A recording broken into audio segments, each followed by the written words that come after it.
ଆଜି ତ ଆମ ମନ ବହୁତ ଦୁଃଖ ଥିଲା, କିନ୍ତୁ କାମ ନ କରିଲେ ସରି। କାମ ସବୁ ସାରିକି ଘରକୁ ଆସିଲା ବେଳକୁ 10ଟା ହେଇଗଲା। 4 ଦିନ ଦୋଳ ଯାତ୍ରାରେ ମୁଁ ତ ପିଲାଙ୍କୁ ନେଇକି ବୁଲିବାକୁ ଯାଇନଥିଲି। ତାପରେ କହିଲେ ମାମା ଚାଲ ଯିବା ଆଜି ଦୋଳ ଯାତ୍ରା ଲାଷ୍ଟ। ପିଲାଙ୍କର ବି ମନ ନଥିଲା, କିନ୍ତୁ ମୋ ଜିଦି ଯୋଗୁ ସେ ବାହାରି ପଡିଲେ। ଦେଖୁଥିବେ କେତେ ସାରା ଦୋକାନ ଲାଗିଛି, ଖେଳଣା, ଆମ ଛୋଟ ଛୋଟ କାହ୍ନାର ମୂର୍ତ୍ତି ବି କେତେ ବଢିଆ ହେଇଛି। ପ୍ରତିବର୍ଷ ଭଳିଆ ଏ ବର୍ଷ ବି ଏଠି ବଢିଆ ବଢିଆ ନୃତ୍ୟ ହଉଥିଲା। ସେ 3 ଦିନ ଟାଇମ ନଥିଲା, ସେଥିପାଇଁ ମୁଁ ଆସି ଦେଖି ପାରୁନଥିଲି, କିନ୍ତୁ ଆଜି ଟିକେ ଦେଖିଲି ବହୁତ ଭଲ ଲାଗିଲା। ସାନର ମୁଡ ଅଫ ଥିବା ଯୋଗୁ ତାକୁ ବାଧ୍ୟ କରିକି ଆଣିଲି, କାହିଁକି ନା ତାର ମୁଡ ଟା ଫ୍ରେଶ ହବାର ଅଛି। କଣ ପାଇଁ ତାର ମନ ବହୁତ ଦୁଃଖ ଥିଲା ସେଇଟା ମୁଁ ଆପଣଙ୍କୁ ଆଗକୁ କହିବି। ତାହେଲେ ଆପଣ ଦେଖିପାରିବେ କେତେ ସାରା ବେପାରୀ ବେପାର ଲଗେଇ ସାନ ଗୋଟେ ପାଖରେ ରହିକି ସେ ଦେଖୁଥିଲା। ମୁଁ କହିଲି କଣ ମା କିଛି ନବ?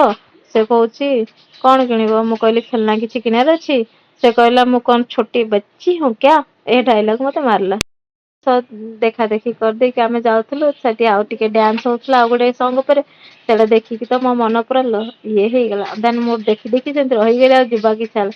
କିନ୍ତୁ ମୋ ଝିଅ କହିଲା ମାମା ଘରକୁ ଚାଲ ବହୁତ କାମ ପଡିଛି। ସେଇଠି ଦେଖିକି ସେତିକି ରଖିଦେଇକି ଆଉ ନ ଦେଖିକି ବାହାରି ପଡିଲୁ ଘର ପାଇଁକା। କାହିଁକିନା ଘରେ ବି ବହୁତ କାମ ଥିଲା, ଖାଇବାର ଥିଲା। ଟାଇମ କି ଶୋଇଲେ ତ ସକାଳ ଆଉଥରେ ଉଠିକି ସେମାନେ ସ୍କୁଲ ଯିବେ। ମନ ଦୁଃଖ କଣ ପାଇଁ ଥିଲା ସେଟା